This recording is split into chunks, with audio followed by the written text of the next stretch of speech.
Por 28 anos, ele foi a cicatriz de concreto no coração da Europa. Uma barreira que não foi construída para impedir invasores, mas para aprisionar um povo. O Muro de Berlim foi o símbolo mais brutal e visível de um mundo fraturado pela Guerra Fria.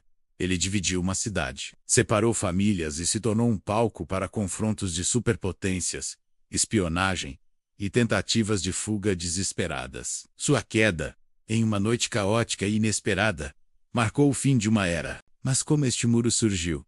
Como era a vida em sua sombra? E como, depois de quase 3 décadas parecendo uma estrutura permanente, ele desabou quase por acidente? Esta é a história da ascensão e da queda do Muro da Vergonha. Para entender o muro, precisamos voltar ao fim da Segunda Guerra Mundial. A Alemanha derrotada foi dividida entre as 4 potências aliadas Estados Unidos, Reino Unido e França, no oeste, e a União Soviética no leste. A capital, Berlim, embora estivesse bem dentro da zona soviética, também foi dividida em 4 setores. Com o início da Guerra Fria, essa divisão se tornou uma fratura. As zonas ocidentais se uniram para formar a República Federal da Alemanha, e os setores ocidentais de Berlim se tornaram Berlim Ocidental, uma ilha vibrante de capitalismo e democracia no meio da comunista República Democrática Alemã, um estado satélite de Moscou.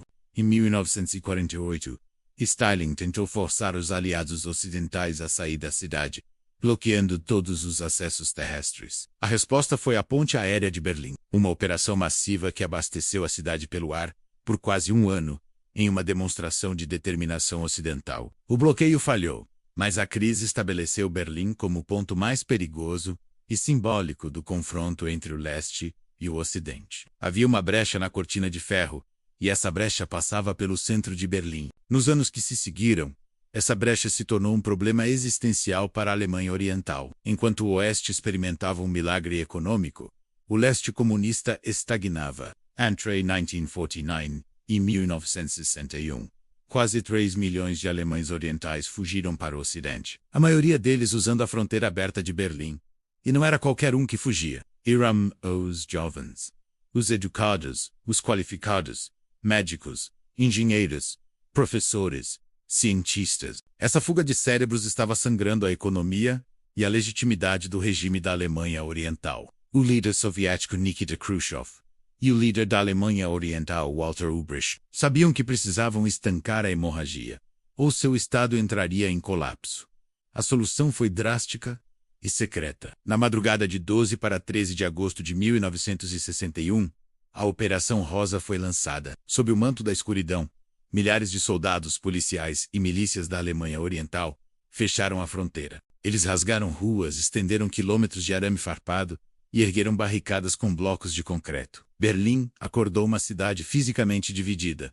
Famílias foram separadas. Vizinhos se tornaram estrangeiros. Pessoas que moravam em um lado e trabalhavam no outro, de repente se viram presas. Nos anos seguintes, essa barreira improvisada evoluiu para uma estrutura monstruosa. O Muro de Berlim não era apenas um muro, era um sistema. Consistia em 2 muros de concreto, e entre eles, uma faixa da morte com areia, para mostrar pegadas, cercas elétricas compass, menor, cães de guarda e torres de vigia com guardas armados que tinham ordens de atirar para matarem qualquer um que tentasse cruzar. Por 28 anos, Berlim viveu como uma cidade em estado de sítio permanente. Ela se tornou o palco principal do drama da Guerra Fria.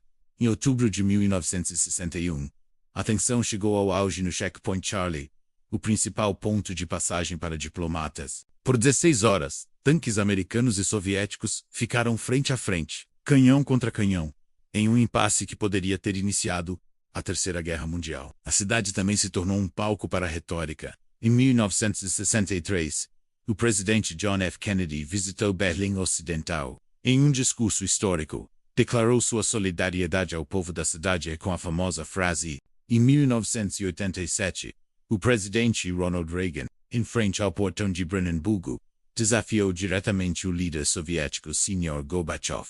Derrubei este muro, mas a verdadeira história do muro foi escrita pelo povo comum, pelos que tentaram desafiá-lo. A engenhosidade e a coragem daqueles que tentaram fugir se tornaram lendárias. Nos primeiros dias, o guarda de fronteira de 19 anos, Konrad Schumann, foi imortalizado em uma fotografia saltando sobre o arame farpado para a liberdade. Mais de 70 túneis foram cavados sob o muro. Famílias escaparam em carros com compartimentos secretos. Em 1979, 2 famílias, com 8 pessoas no total, construíram um balão de ar quente caseiro com pedaços de lençóis e voaram sobre o muro durante a noite. Mas para cada fuga bem-sucedida, havia muitas tragédias. Estima-se que mais de 140 pessoas morreram tentando cruzar o Muro de Berlim, vítimas da faixa da morte. No final dos anos 80, o mundo comunista começou a rachar. Na União Soviética, o novo líder, Mikhail Gorbachev, introduziu suas políticas de glasnost e perestroika, sinalizando que Moscou não usaria mais a força para manter seus estados satélites na linha.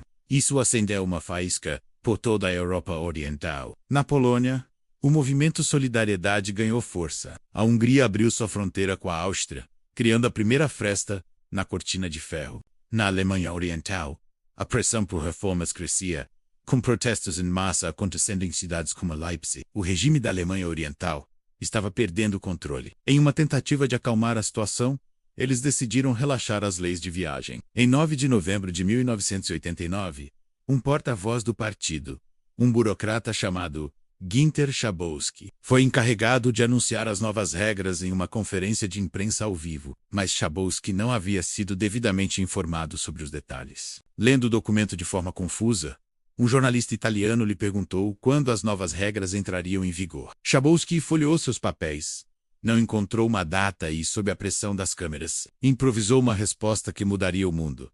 Até onde sei, entra em vigor, imediatamente, sem demora. A notícia se espalhou como fogo pela televisão da Alemanha Ocidental, que era assistida por muitos no leste.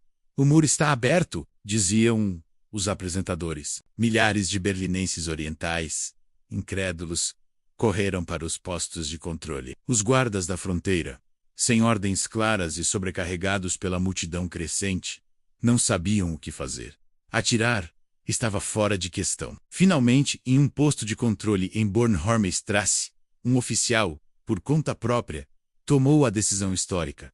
Abram a barreira. O muro havia caído. O que se seguiu foi a maior e mais eufórica festa de rua que o mundo já viu. Durante toda a noite, berlinenses orientais e ocidentais se encontraram, se abraçaram, choraram e dançaram em cima do muro que os havia separado por uma geração. Com martelos, marretas e picaretas, eles começaram a demolir o símbolo de sua divisão. A queda do Muro de Berlim não foi o resultado de uma batalha ou de uma ordem de um presidente. Foi o resultado de anos de pressão popular, de uma série de acidentes e de um erro de comunicação de um burocrata. Foi a prova de que até as estruturas mais opressivas e permanentes podem desabar sob o peso do desejo humano incontrolável pela liberdade. Sua queda marcou o verdadeiro fim da Guerra Fria e o início de um novo capítulo para a Europa e para o mundo.